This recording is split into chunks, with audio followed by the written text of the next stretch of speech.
What is going on, ladies and gentlemen? We are back with another DSP video, and my god, we got some things to go over today. The first thing is, we got a preview of DSP politics, or DS politics, whatever you want to call it. So this person was talking about streamers and how hard it was, how they make so much money and they shouldn't complain, and how most people are struggling because of inflation and economy and whatnot. So we have darkness here. Here's the thing, the average adult male in the United States makes $52K a year. It's probably less than that actually. The average adult female makes $47K a year. These numbers used to be fine to live on, but with the current inflation, they are not. Most people are struggling, and most YouTubers make more money than these numbers.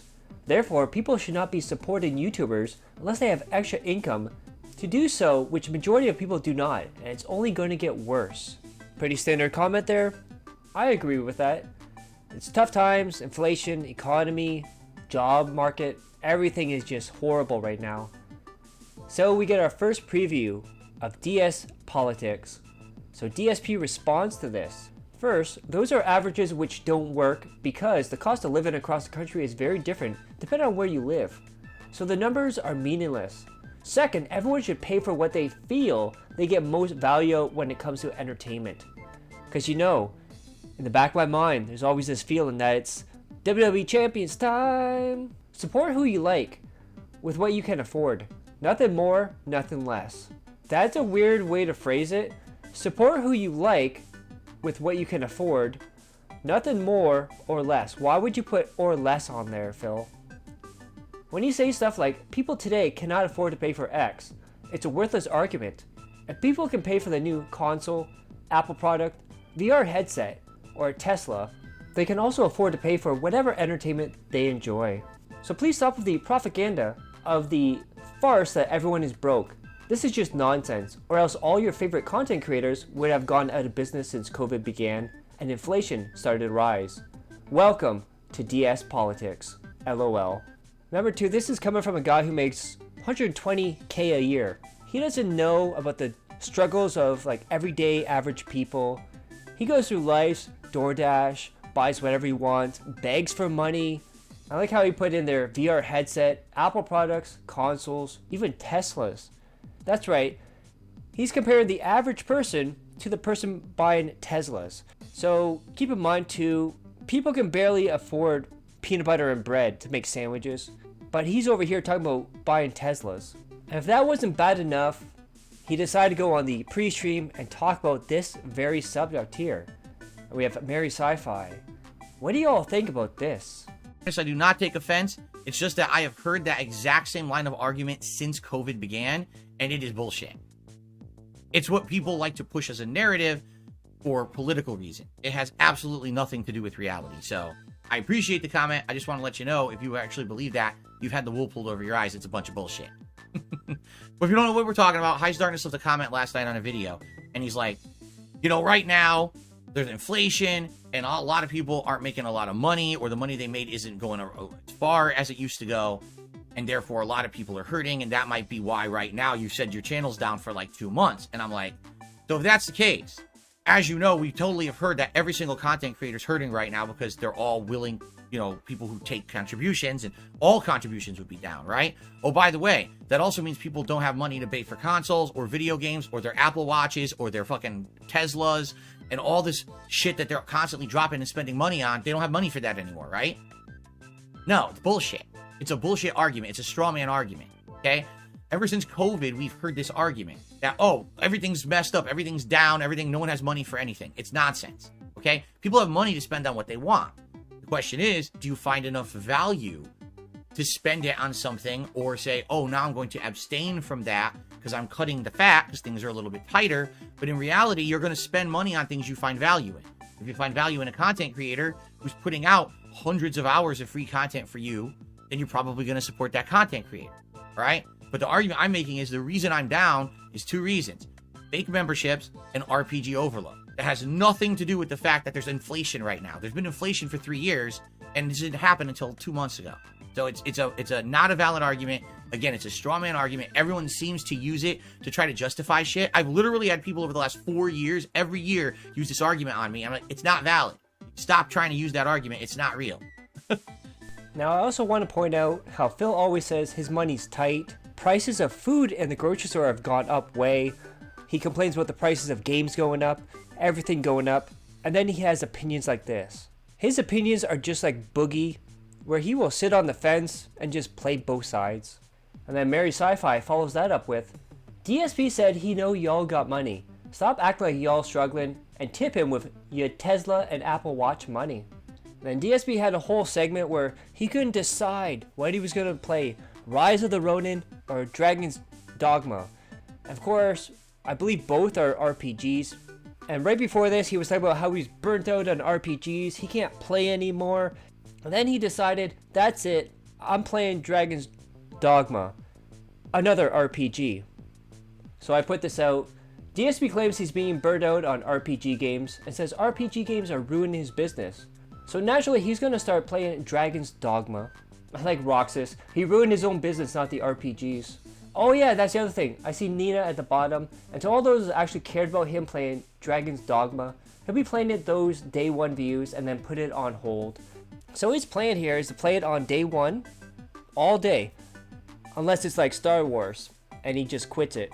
But after day one, he's put it on the back burner, and he's gonna keep playing Baldur's Gate 3 and Like a Dragon. You know, those huge draws. At least with Baldur's Gate 3, the money's there. But you know, when Baldur's Gate 3 is done, the money will dry up faster than your wife's pussy, Phil. And then he started talking about his birthday bash. That is right.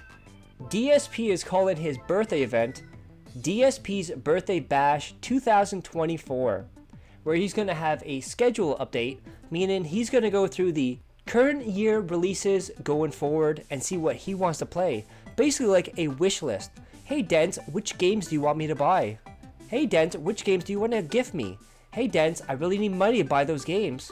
He also said his wife may or may not be on stream. She's going to cook food for him.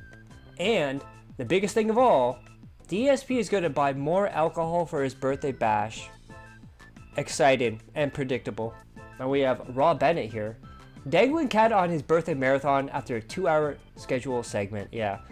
And see, some people will think that's a joke, 2-hour schedule segment.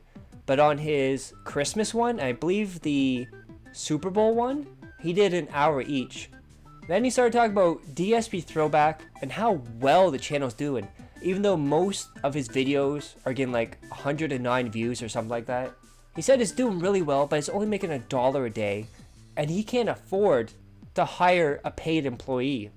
Keep in mind, he makes $120,000 a year, only has a wife and a cat, never leaves the house. As far as we know, doesn't have any drug addictions. The only addictions he has is alcohol and trying to get Hulk Hogan digital dick pics. And then DSP was caught in a lie. So for the longest time, he was talking about ads and how YouTube took out the ability to stop ads. So if anyone's wondering what he's talking about, when you have a live stream monetized and you have it on Let YouTube Choose, at the very bottom, it'll say, an ad will be running in 30 seconds. Click here to cancel the ads. And DSP for the last 2 months said, YouTube doesn't allow me to do it anymore. I need the ads. It's YouTube's fault. Well, today, he was doing a segment where he didn't want to be interrupted by ads. So he said, let me click this here, cancel the ads so everyone hears what I'm talking about. And we have Raw Bennett. Phil has the ability to skip ads again after saying he didn't know how many ads we were seeing previously. And then we saw a bit of Canadian Kirk today. So first of all, I thought at first Better Call Darth Maul was Timbo. But the more I see it, the more I hear it, I see the tips coming in. It's actually Canadian Kirk. Canadian Kirk is Better Call Darth Maul. And then he tipped Phil, asking for He Hate Me account to be unbanned, which again is Kirk. And then he was on another account as well with a different name. I got a feeling like 1/3 of the chat is just Canadian Kirk on different accounts. DSP, I'm playing too many RPGs. Time to stealth quit. Rebirth. Also DSP, Dragon's Dogma 2 premiere on Friday. Both streams. And we got Albia, Mr. Views, dude. And then someone asked him about Stellar Blade. And he was talking about how he can't play that. Well, maybe he can. Probably not. Well, maybe. Well, it depends. No, I'm not going to play it. Yeah, he said all those. And the reason though is because he said his audience, yes, that's right, his audience, which is made up of, I think he said 30 to 40-year-olds, are very immature, that they're gonna over-sexualize and make immature comments. And then he talked about the video where they showcase her going up and down the ladder, and he talked about butt jiggle and boob jiggle and all that, and he said, I'm not into that. Trust me, Phil, we know.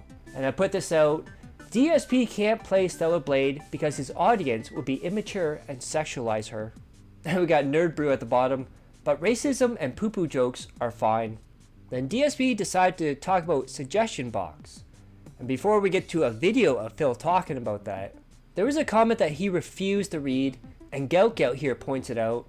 DSP wouldn't read this comment from suggestion box. Same person that made him mad about co-op stream.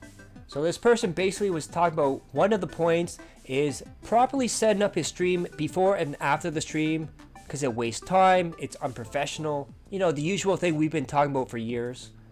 Second was about the schedule talk, and how redundant it is because he has the daily wrap, talks about it on his live streams, his pre-streams, he talks about the same thing over and over.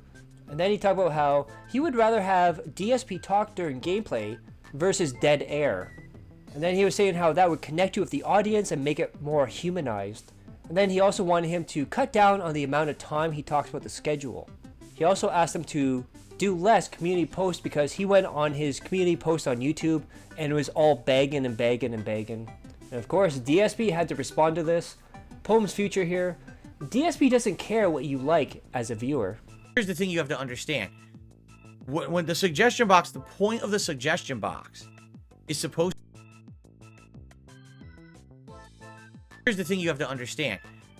When the suggestion box, the point of the suggestion box is supposed to be constructive criticism. Saying, here's a suggestion for you that perhaps would help you to improve and grow. All right? What I'm getting a lot in the suggestion box are very, very big, like, demands. Like, it's not, oh, so you should really do this thing because this will improve your content. It's more like, I just don't like this, so stop doing it. That's not constructive criticism. Constructive criticism is, listen, here's something that you can do to improve. Here's why it would improve your content. And here's, you know, some examples of how it would either benefit you or how it's benefited others. And we feel it will apply to your content, or how people have said that this is something beneficial. That's different from, I just don't like your podcast, so stop doing it. Or shorten your podcast dramatically. And then I explain, well, I don't understand why you would ask that, because all evidence points towards the podcast doing really well. The viewership on the podcast has done well. Engagement during the podcast is great. I've actually had some days where all my support came in during the podcast, and when I started playing the game, the whole stream dried up. We lost hundreds of viewers, and we didn't get any support for the rest of the stream. Everything is pointing towards me doing more style of podcast. Why are you asking for less podcast? And every time I say that, I don't get a valid response. I just get, oh, I think it's boring. I want more gameplay. Make the podcast shorter. That's not constructive criticism. That's your personal demands. I don't need personal demands. I don't want to know specifically what you like and don't like. That's not suggestions. That's your own, like, pet peeves with my content. That's not a constructive criticism. You understand the difference? If you're going to say, I think this should change or improve, you have to justify with a good reason why, not that you personally don't like it. All right? There's tons of things I personally don't like on the internet, but I don't go to them and complain about them. I just don't partake in them then. You see the difference? Constructive criticism would be like, for example, what OP Boone has been doing, where he's been saying, hey, here's a suggestion of something you can implement that'll probably make your content better. Now, sometimes I take OP Boone's suggestions and Phil, I'll give you a little advice. If people are constantly telling you to shorten the pre-stream, and you're also complaining about no time to finish games, you have no times to play games, you have no times to start new games, they might be right about something, Phil. Think about all the time you'll save if you shorten the pre-stream. But you know, you gotta have all those Jade questions there, and all those OIC, all the 1 minute cucker questions. And I found this hilarious. We have Whoa Mo's ass. Uncle Cousin Dance Off, the DSP Chan is forming before our very eyes. Come on, let's dance!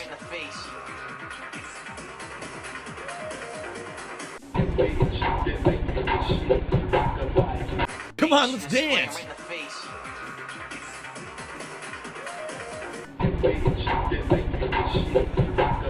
Then DSP decided to play Baldur's Gate 3.